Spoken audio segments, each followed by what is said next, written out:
السلام علیکم ورحمۃ اللہ وبرکاتہ۔ کیا حال ہے سب کا؟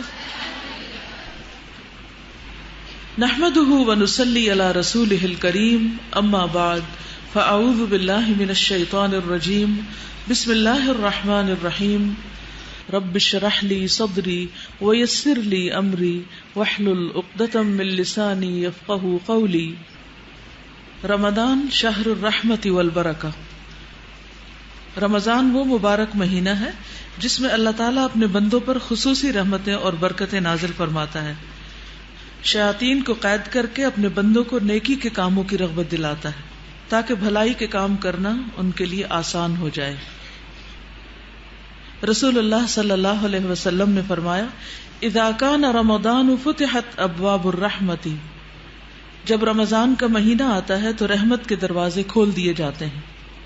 ایک اور روایت میں آتا ہے، رسول اللہ صلی اللہ علیہ وسلم نے فرمایا، قد جاءکم رمضان شہر مبارک افترض اللہ علیکم صیامہ تفتح فیہ ابواب الجنۃ وتغلق فیہ ابواب الجحیم وتغل فیہ الشیاطین فیہ لیلۃ خیر من الف شہر من حرم خیرہا فقد حرم۔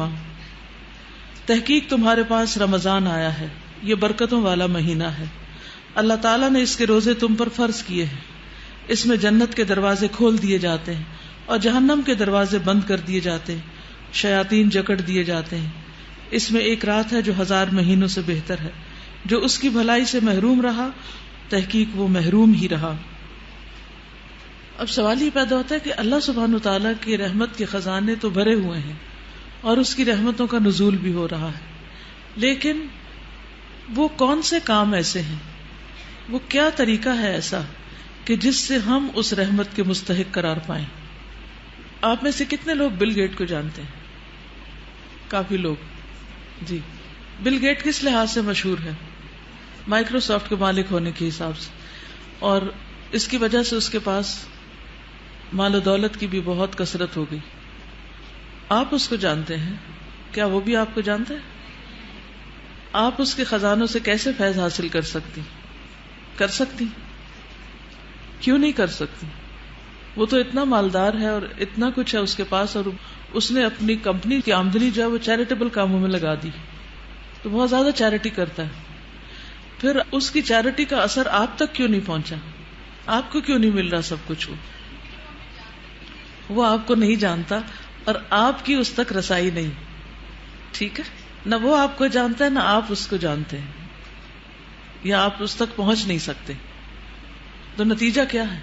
جو کچھ وہ دوسروں پہ لٹا رہا ہے اس میں سے آپ کا حصہ کچھ بھی نہیں۔ تو اس سے کیا پتہ چلتا ہے؟ اب اس مثال سے اس بات کو سمجھیے۔ اللہ سبحانہ وتعالیٰ تو خیر آپ کو جانتے ہیں، اللہ سبحانہ وتعالیٰ کے خزانے بھی وسیع ہیں، وہ اپنی رحمتوں کے خزانے عام کیے ہوئے ہیں، وہ لٹا رہے ہیں اپنے خزانے، لیکن آپ کو کب ملیں گے وہ خزانے؟ ان میں سے آپ کو حصہ کب ملے گا؟ جب آپ کا اللہ تعالی سے تعلق ہوگا، آپ اللہ تعالیٰ کو راضی کریں گے، آپ اللہ تعالیٰ کی طرف متوجہ ہوں گے، آپ اس کو یاد کریں گے۔ فاذکرونی اذکرکم، تم مجھے یاد کرو میں تمہیں یاد کروں گا۔ تو اگر آپ یہ چاہتے ہیں کہ آپ کو رمضان المبارک میں اور رمضان کے علاوہ بھی، کیونکہ اللہ سبحانہ وتعالیٰ کی رحمتیں آپ پر صرف رمضان میں نہیں بلکہ رمضان کے علاوہ بھی ہوتی، تو جب اللہ سبحانہ وتعالیٰ کی رحمتیں عام ہیں تو ان سے فائدہ کون اٹھاتے ہیں؟ جو خود ان کی طرف متوجہ ہوتے ہیں، ایسے کام کرتے ہیں کہ جن سے رحمت نازل ہوتی ہے۔ تو اچھے کام کرنے بہت ضروری ہیں تاکہ ہم اللہ تعالیٰ کی رحمتوں سے حصہ پا سکیں۔ اس کے لیے اپنی عبادات کو مزید بہتر بنائیں، صدقہ و خیرات ڈیلی کریں، دوسروں کی مدد کریں، سلام کریں کثرت کے ساتھ، اور مسکراہٹ میں سبقت لے جانے کی کوشش کریں۔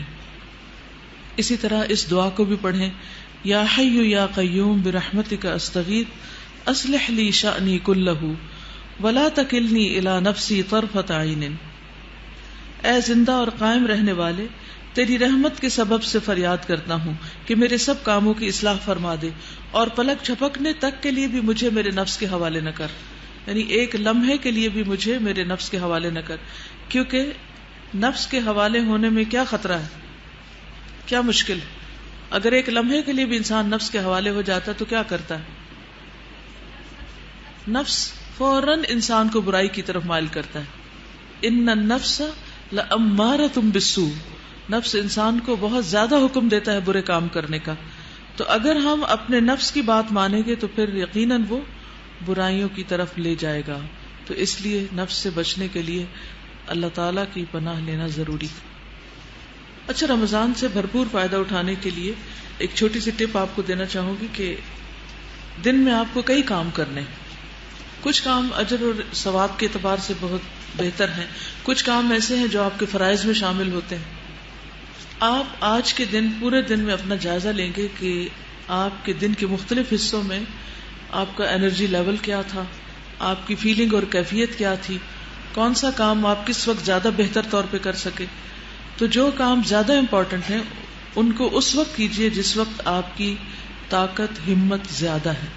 اس وقت کے لیے نہ ٹالیے کہ جب آپ کچھ کرنے کے قابل نہ رہے اور پھر آپ کہیں کہ اب آج کا میرا ٹارگٹ پورا ہی نہیں ہوا.